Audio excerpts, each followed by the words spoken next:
ലോകരാജ്യങ്ങൾക്ക് മുമ്പിൽ ഇപ്പോൾ ഇന്ത്യക്ക് വലിയ സ്വീകാര്യതയാണ് ലഭിക്കുന്നത്. അതായത് ഇച്ഛാശക്തിയുള്ള ഒരു ഭരണകൂടവും ആർജവമുള്ള ഒരു ഭരണാധികാരി പ്രധാനമന്ത്രിയുമായി എത്തിയതാണ് ഇന്ത്യക്ക് ലോകരാജ്യങ്ങൾക്ക് മുന്നിൽ ഇത്രയും വളർച്ച രേഖപ്പെടുത്താൻ കഴിഞ്ഞത്. നമ്മളിപ്പോൾ ഓരോ രാജ്യത്തും സന്ദർശനത്തിനായിട്ട് ചെല്ലുമ്പോൾ ഇന്ത്യൻ പ്രധാനമന്ത്രിക്ക് ലഭിക്കുന്ന സ്വീകാര്യത എന്ന് പറയുന്നത് ഇന്ത്യ മഹാരാജ്യത്തിന് ലഭിക്കുന്ന സ്വീകാര്യതയാണ്. ഏറ്റവും ഒടുവിൽ കഴിഞ്ഞ ദിവസം സൗദി അറേബ്യയിൽ 2 ദിവസത്തെ സന്ദർശനത്തിനായിട്ട് പ്രധാനമന്ത്രി നരേന്ദ്രമോദി പോകുന്നു. അദ്ദേഹം ഈ പറയുന്ന സൗദി അറേബ്യയുടെ വ്യോമാതിർത്തിയിൽ എത്തിയപ്പോൾ തന്നെ അവരുടെ എയർഫോഴ്സിൻ്റെ F-15 വിമാനം അകമ്പടിയായിട്ട് നമ്മുടെ വിമാനത്തെ അനുഗമിക്കുന്നു, പ്രധാനമന്ത്രിയുടെ വിമാനത്തെ. എന്നിട്ട് ജിദ്ദ വിമാനത്താവളത്തിൽ ഇറങ്ങുമ്പോൾ 21 ഗൺ സല്യൂട്ട് നൽകി അദ്ദേഹത്തെ ആദരിക്കുന്നു. അപ്പോൾ ഇത്തരത്തിൽ വളരെ വിശിഷ്ടരായ അല്ലെങ്കിൽ അവർക്ക് ഏറ്റവും ഇഷ്ടമുള്ള താല്പര്യമുള്ള ലോക നേതാക്കൾ എത്തുമ്പോൾ മാത്രം നൽകുന്ന അത്യപൂർവമായ ചടങ്ങുകളാണ് സംഘടിപ്പിച്ചത്.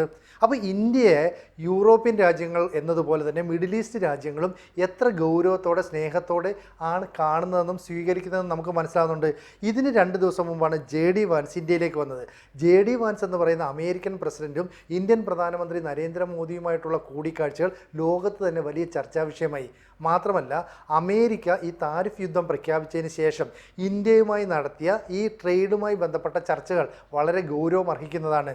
അന്ന് JD വാൻസ് പറഞ്ഞു, അതായത് വൻതോതിൽ കയറ്റുമതി വർദ്ധിപ്പിക്കാൻ വേണ്ടിയിട്ട് തൊഴിലാളികളുടെ വേതനം കുറയ്ക്കുന്ന ചില രാജ്യങ്ങളുണ്ട്, അവരോട് ഞങ്ങൾക്ക് യോജിപ്പില്ല.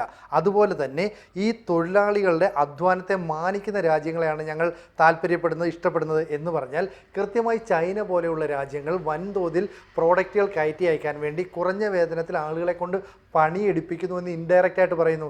അത്തരം രാജ്യങ്ങളുമായിട്ടല്ല നമുക്ക് താല്പര്യം. പകരം സന്തുലിതവും തുറന്നതും നീതിയുക്തവുമായ നിലപാടുകൾ എടുക്കുന്ന ഇന്ത്യയെ പോലുള്ള രാജ്യങ്ങളുമായിട്ട് കൂടുതൽ ട്രേഡിന് ഞങ്ങൾ താല്പര്യപ്പെടുന്നു എന്ന് പറഞ്ഞാൽ 2030 ആകുമ്പോഴേക്കും ഇന്ത്യയും അമേരിക്കയും തമ്മിലുള്ള ഉഭയകക്ഷി വ്യാപാരം ഏതാണ്ട് $500 ബില്യൺ എത്തണം. അപ്പോൾ ഇത്തരത്തിൽ ഇന്ത്യയെ ഒരു ട്രേഡിൻ്റെ ഹബ്ബായിട്ട് കാണാൻ അമേരിക്ക താല്പര്യപ്പെടുന്നു. ഇനി സൗദിയിലേക്ക് പോയാലോ?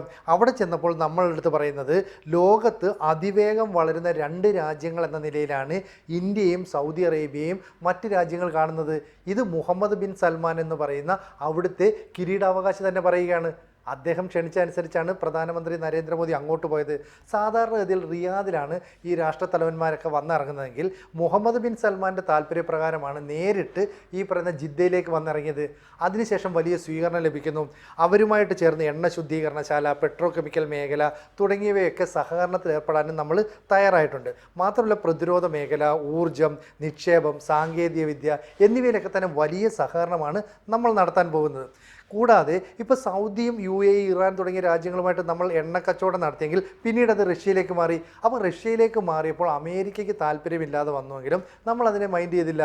നമ്മൾ അമേരിക്കയുടെ താല്പര്യങ്ങൾക്കനുസരിച്ചോ റഷ്യയുടെ താല്പര്യങ്ങൾക്കനുസരിച്ചോ ചൈനയുടെ ആഗ്രഹങ്ങൾക്കനുസരിച്ചോ അല്ല പ്രവർത്തിക്കുന്നത്. അത്തരത്തിലുള്ള പ്രവർത്തനവുമായി മുന്നോട്ട് കൊണ്ടുപോകാൻ കഴിയുന്ന ഒരു ഭരണകൂടം വന്നതുകൊണ്ടാണ് നമുക്ക് ഇത്തരത്തിലുള്ള നിലപാട് സ്വീകരിക്കാൻ സാധിച്ചത്. അപ്പോഴാണ് ഈ പാകിസ്ഥാൻ്റെ സൈന്യാധിപൻ അല്ലെങ്കിൽ അവരുടെ സേനയുടെ ചീഫായ അസീം മുനീർ ഉൾപ്പെടെയുള്ളവർ പറയുന്നത്, കശ്മീരിൻ്റെ കാര്യത്തിൽ ഞങ്ങൾക്ക് കൂടുതൽ ശ്രദ്ധയുണ്ട്, ഞങ്ങളുടെ കഴുത്തിലെ ഞരമ്പാണ്. അതുപോലെ പാകിസ്ഥാനിലെ ദേശസ്നേഹം വളർത്താൻ വേണ്ടിയിട്ട് നിലവിലെ പൗരന്മാർ അടുത്ത തലമുറയ്ക്ക് ഈ പഴയ ചരിത്രമൊക്കെ ഓർമ്മിപ്പിക്കണമെന്ന് പറയുന്നു. അപ്പോൾ മൊത്തത്തിൽ ചൈനയുടെ ഭാഗത്തു നിന്നും പാകിസ്ഥാൻ്റെ ഭാഗത്തു നിന്നും ഒക്കെ മാത്രമാണ് ഇന്ത്യക്കെതിരെ ഒരു എതിർപ്പ് വരുന്നത്. ഇപ്പം വ്യാപാര യുദ്ധം കൊടുമ്പിരി കൊണ്ട് നിൽക്കുന്ന ഒരു സമയത്ത് ചൈന പറയുന്നത്, അല്ലെങ്കിൽ അവരുടെ സ്റ്റീൽ ഉൽപ്പന്നങ്ങൾ കൂടുതലായി ഇന്ത്യയിലേക്ക് ഇറക്കുമതി ചെയ്യാമെന്ന് കരുതി. കാരണം അമേരിക്ക ഒരു ട്രേഡ് ബാൻ നടത്തുമ്പോൾ അല്ലെങ്കിൽ അവർക്ക് കൂടുതൽ ഉൽപ്പന്നങ്ങൾ മറ്റ് രാജ്യങ്ങളിലേക്ക് ഇറക്കുമതി ചെയ്യാൻ കഴിയാത്ത സാഹചര്യം ഉണ്ടാകുമ്പോൾ ഇന്ത്യയുമായി സഹകരിച്ച് കൂടുതൽ സ്റ്റീൽ ഉൽപ്പന്നങ്ങൾ ഇറക്കുമതി ചെയ്യാം. കാരണം ഏറ്റവും അധികം സ്റ്റീൽ ഉപയോഗിക്കുന്ന രാജ്യങ്ങളിൽ ഒന്നുകൂടിയാണ് ഇന്ത്യ. അപ്പോൾ ഇന്ത്യയിലേക്ക് ഇങ്ങനെ സ്റ്റീൽ ധാരാളമായി ഇറക്കുമതി ചെയ്യുമ്പോൾ നമ്മുടെ രാജ്യത്തെ കമ്പനികളുടെ പ്രവർത്തനത്തെ അത് ബാധിക്കും. അതുകൊണ്ട് തന്നെ അവർക്കെതിരെ നമ്മൾ 12% താരിഫ് ഏർപ്പെടുത്തുകയാണ്. അപ്പോൾ അനാവശ്യമായി സ്റ്റീൽ ഡംപ് ചെയ്യാനായിട്ട് ഇവിടെ കഴിയില്ല. അപ്പോൾ ഈ ചെറിയ പൈസയ്ക്ക് സ്റ്റീൽ ഇവിടേക്ക് ഇറക്കുമതി ചെയ്താൽ അങ്ങനെ വിപണി പിടിക്കാൻ കഴിയുമെന്ന് ചൈന കരുതി.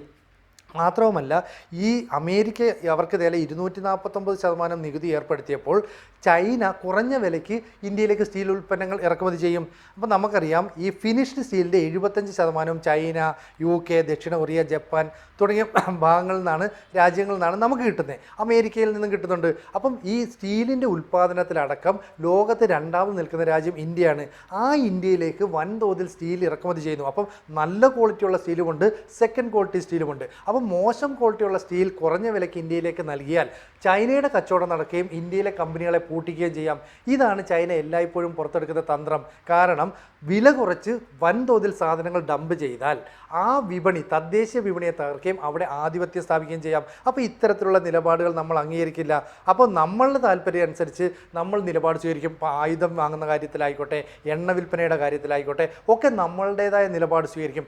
ഇതൊരിക്കലും പാകിസ്ഥാൻ അംഗീകരിക്കാൻ കഴിയില്ല. നമുക്കറിയാലോ, ഇന്ത്യക്കെതിരായി നിലപാട് സ്വീകരിക്കുന്ന പലരെയും പാകിസ്ഥാനിൽ അജ്ഞാതർ വെടിവെച്ച് കൊല്ലുന്നുണ്ട്. ഇതിനൊക്കെ പിന്നിൽ റോയ് ആണെന്നാണ് പറയുന്നത്. പക്ഷേ നമ്മളിതുവരെ അംഗീകരിച്ചിട്ടില്ല. ഇവിടെ എന്താ സംഭവിച്ചത്? കശ്മീരിലെ ഈ പറയുന്ന ടൂറിസം മേഖലയിലേക്ക് 5-6 ഭീകരർ കടന്നു വന്ന് യാതൊന്നും ചോദിക്കാതെ ആളുകളെ വെടിവെച്ച് കൊല്ലുകയാണ്. എന്നിട്ട് കശ്മീർ എന്ന് പറയുന്ന അശാന്തിയുടെ മേഖലയാണ്.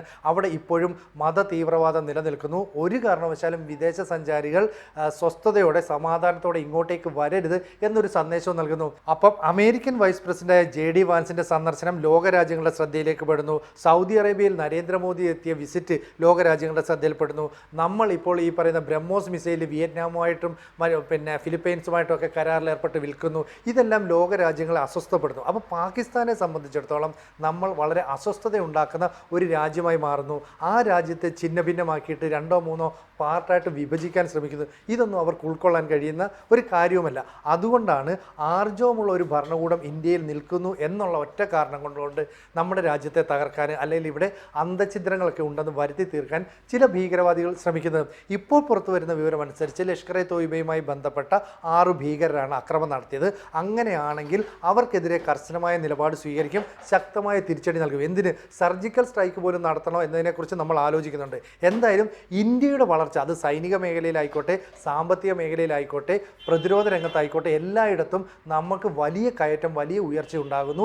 ഇതിൽ അസ്വസ്ഥതയുള്ള, കൃത്യമായി പറഞ്ഞാൽ പാകിസ്ഥാൻ എന്ന് പറയുന്ന രാജ്യം തന്നെയാണ് നമ്മളെ കീഴ്പ്പെടുത്താൻ, അല്ലെ നമ്മളെ ഒന്ന് താഴ്ത്തിക്കെട്ടാൻ ശ്രമിക്കുന്നത്. ഇതിനെതിരെ ഇന്ത്യൻ ഭരണകൂടം, നമ്മുടെ ഭരണകൂടം കൃത്യമായ നിലപാട്, ശക്തമായ നിലപാട് തന്നെ സ്വീകരിക്കുമെന്ന് പ്രതീക്ഷിക്കുകയാണ്. പാകിസ്ഥാൻ്റെ സൈന്യാധിപൻ്റെ കാര്യം നേരത്തെ പറഞ്ഞു, അസിം മുനീർ. അയാൾ തന്നെ നേരത്തെ പറഞ്ഞത് ഇന്ത്യയിലെ കശ്മീർ എന്ന പ്രദേശം നമ്മുടെ കഴുത്തിലെ നാഡീ ഞരമ്പാണ്. മാത്രമല്ല UN-ലും പോയിട്ട് എന്ത് പ്രശ്നമുണ്ടെങ്കിലും കശ്മീർ ഞങ്ങളുടെയാണെന്നുള്ളൊരു നിലപാട് സ്വീകരിക്കുന്നു. അപ്പോൾ പാകിസ്ഥാൻ്റെ എപ്പോഴത്തെയും പ്രശ്നം കശ്മീർ എന്ന് പറയുന്ന മേഖലയുമായി ബന്ധപ്പെട്ട് ഇഷ്യൂ ഉണ്ടാകുക, അവിടുത്തെ ആഭ്യന്തര പ്രശ്നങ്ങളെ മൂടി വെക്കാൻ വേണ്ടിയിട്ട് ശ്രമങ്ങൾ നടത്തുക.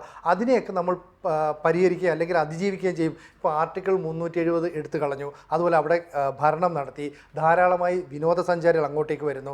അവിടെ പ്രശ്നങ്ങളുണ്ടാക്കിയ വിദ്യാർത്ഥികൾ, യുവജനങ്ങൾ, ഇവർക്ക് പഠിക്കാനുള്ള അവസരം അല്ലെങ്കിൽ ജോലി ചെയ്യാനുള്ള അവസരം, വൻതോതിൽ നിക്ഷേപം, ഇതൊക്കെ വന്നിട്ട് കശ്മീരിനെ നമ്മൾ ആകെ മാറ്റിമറിച്ചു.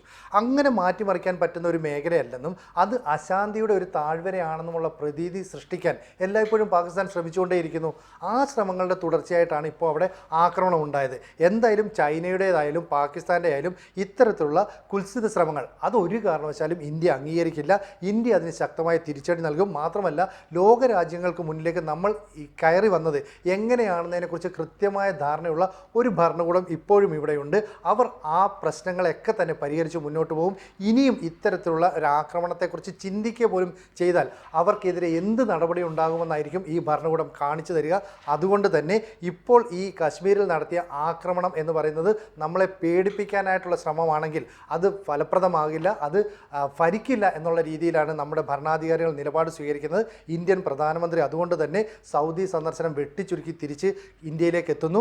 ഇവിടെ കൂടിയാലോചനകളൊക്കെ നടത്തിയിട്ട് സർജിക്കൽ സ്ട്രൈക്ക് ഉൾപ്പെടെയുള്ള തിരിച്ചടികൾ ചിലപ്പോൾ പ്ലാൻ ചെയ്തേക്കാം. എന്തായാലും ഈ 6 ഭീകരർക്കായിട്ട് വലിയ തെരച്ചിൽ സൈന്യം നടത്തുന്നുണ്ട്. അപ്പോൾ ഇന്ത്യ ചേറി ഒന്ന് ചൊറിഞ്ഞു വന്നാൽ നമ്മൾ കൃത്യമായ തിരിച്ചടി, കൃത്യമായ മറുപടി നൽകുമെന്നൊരു സന്ദേശം കൂടിയാണ് ഈ പ്രധാനമന്ത്രിയുടെ പെട്ടെന്നുള്ള തിരിച്ചുവരവിലൂടെ നൽകാൻ കഴിയുന്നത്. കൂടുതൽ വാർത്തകളും വിശേഷങ്ങളും നിങ്ങളിലേക്ക് എത്താൻ ABC മലയാളം സബ്സ്ക്രൈബ് ചെയ്യുക, ബെൽ ബട്ടണും അമർത്തുക.